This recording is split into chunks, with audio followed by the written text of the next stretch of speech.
Good morning students. आज हम लोग पढ़ने जा रहे हैं कॉम्पटन इफ़ेक्ट के बारे में। ये हमारे बीएससी थर्ड ईयर का केमिस्ट्री का टॉपिक है, जिसे फिज़िकल केमिस्ट्री का ये पार्ट है और आप लोग इसे फिज़िक्स वगैरह में भी पढ़ते होंगे। तो यहाँ पे हम लोग पढ़ने जा रहे हैं कॉम्पटन इफ़ेक्ट। कॉम्पटन इफ़ेक्ट एक बहुत ही इम्पॉर्टेंट टॉपिक है बीएससी थर्ड ईयर का। अक्सर एग्ज़ाम्स वगैरह में पूछा जाता है 3 या 6 मार्क्स में। चलिए हम लोग स्टार्ट करते हैं कॉम्पटन इफ़ेक्ट। अगर बात करें कॉम्पटन इफ़ेक्ट की तो 1923 में एक साइंटिस्ट थे जिन्हें A.H. कॉम्पटन के नाम से जाना जाता है।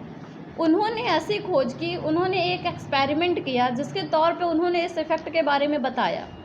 तो सबसे पहले अगर देखा जाए तो ये जो A.H. कॉम्पटन नाम के साइंटिस्ट थे, इन्होंने इस एक्सपेरिमेंट की शुरुआत की और 1923 में इफ़ेक्ट के बारे में बताया।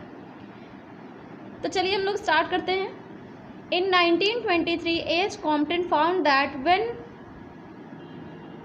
monochromatic X-rays are allowed to fall on carbon or lighter atoms, then the scattered X-ray have larger wavelength than the incident rays, and this effect is known as Compton effect. ये तो हो गई भाई English, but अगर इसमें से समझना चाहें तो हम लोग इसे चलिए इस फिगर के माध्यम से हम लोग इसे समझने की कोशिश करते हैं।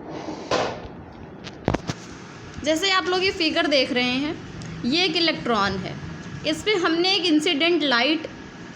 इंसिडेंट किया एक लाइट को जिसकी वेवलेंथ थी lambda.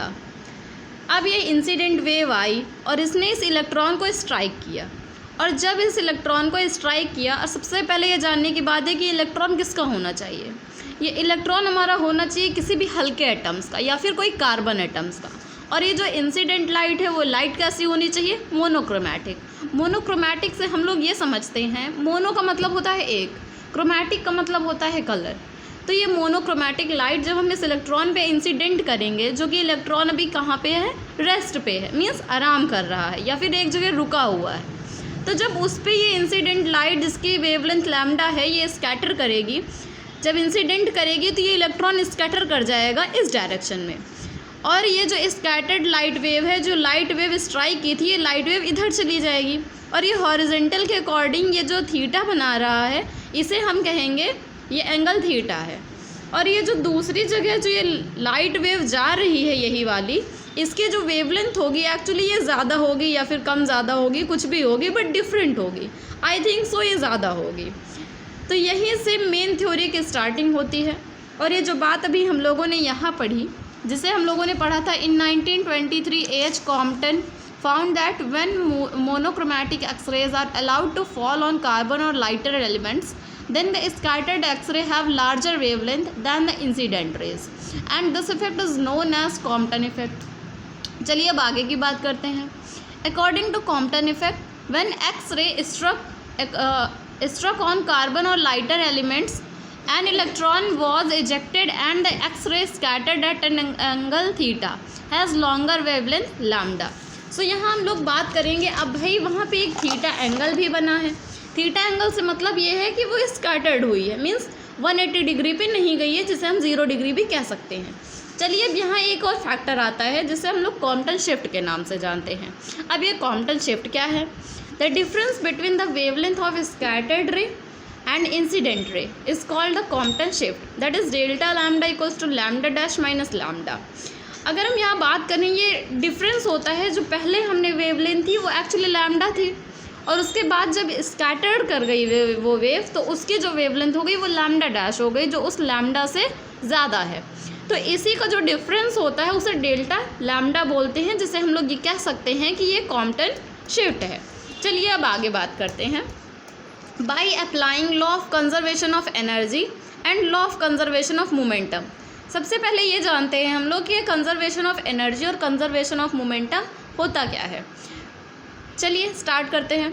Law of conservation of energy. Law of conservation का मतलब ये, लॉ मतलब आप समझ ही गए होंगे, नियम। अब ये कंजर्वेशन मतलब ये होता है बचाव या फिर संरक्षण। तो ये है एनर्जी मीन्स ऊर्जा का संरक्षण नियम। ऊर्जा का संरक्षण नियम से हम लोग ये समझ सकते हैं कि ऊर्जा का ना तो ह्रास होता है और न वो नई उत्पन्न की जा सकती है। It means that energy can neither be created nor be destroyed. So let's start. and assuming X-ray consists of photon and each possessing energy h nu। मतलब यहाँ हमें 3 कंडीशंस को मानना पड़ेगा।